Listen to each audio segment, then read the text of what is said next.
Hello, আসসালামু আলাইকুম everyone. আপনারা সকলে কেমন আছেন? আলহামদুলিল্লাহ, আল্লাহর রহমতে আমিও ভালো আছি। টোনাটুনিও আলহামদুলিল্লাহ আগের চেয়ে খুব অনেকটা সুস্থ এবং আলহামদুলিল্লাহ ভালো আছে। প্রতিদিনের মতো সকালে উঠে আমার একটাই কাজ, আমার যে পাখিকে যে কাপড়গুলো দিয়ে ঢেকে রাখি সেগুলো সরানো। আমি ইদানিং কাঁথা দিয়ে ঢেকে রাখি। আর এই যে বুট গুলো দেখছেন, ছোলা বুট, এগুলো আমি 2 দিন ভিজিয়ে রাখার পর 2 দিন হালকা হালকা পানি স্প্রে করে তারপরে এই গজগুলো তৈরি হয়েছে একটা কাপড় দিয়ে পেঁচিয়ে রেখে। এই যে আপনাদের টোনাটুনি আপনারা দেখতেই পাচ্ছেন, মাশাআল্লাহ তাদের অ্যাক্টিভিটি আগের চেয়ে খুব বেড়ে গেছে।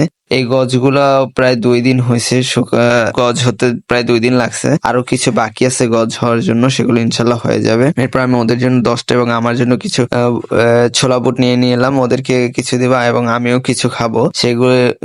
এগুলো একটু পানিতে ভিজিয়ে রাখবো যাতে যদি ময়লা আবর্জনা থাকে সেগুলো উঠে যায়। এরপর এই যে আপনারা দেখতেই পাচ্ছেন হালকা লাল পানি, এই লাল পানিটা আমি খাবো।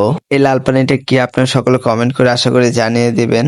এই লাল পানিটা যদি আপনারা প্রতিদিন সকালে খালি পেটে 1 গ্লাস খান তাহলে আপনাদের পেট পরিষ্কার হয়ে যাবে। জাস্ট এতটুকু ক্লু দিয়ে দিলাম। তারপর চলেন আমাদের মূল ভিডিওতে। এরপর আমরা পাখির জন্য আজকে একটা পানি বানাবো, যেটা মানে ওরা খেলে ওদের স্বাস্থ্য ভালো থাকে এবং এই শীতের মধ্যে খেলে ওদের অনেক উপকারিতা হয়। তাই আমরা তুলসী পাতা ছিঁড়ে ভিজিয়ে নিলাম। এরপর এখানে আমি যে তুলসী পাতাগুলো ছিঁড়েছি 5-6টা, সেগুলো দিয়ে দিচ্ছি এবং এখানে একটা ছোট দারুচিনি এবং এই যে আপনারা দেখতে পাচ্ছেন আদার প্রায় 3/1 ভাগ আমরা নিয়ে নিয়েছি। তারপর এটা আমরা সেদ্ধ করতে দিয়ে দিয়েছি। এরপর আপনারা দেখেন আলহামদুলিল্লাহ এই যে আপনাদের টোনাটুনি মাশাআল্লাহ আগের চেয়ে খুবই সুস্থ এবং পুপসের ছবিও আলহামদুলিল্লাহ আগের থেকে খুবই ভালো। এরপর গরম হয়ে গেছে। এরপর আমরা এটাকে সেদ্ধ পানিতে কিছু নর্মাল পানি মিশিয়ে ওদেরকে দিয়ে দেব এবং দেওয়ার সময় এটা দেখবো কিছুক্ষণ রেখে দিতেছি যাতে একটু হালকা ঠান্ডা হয়ে যায়। আর আমি প্রতিদিনই পাখির যে খাবারের বাটি এবং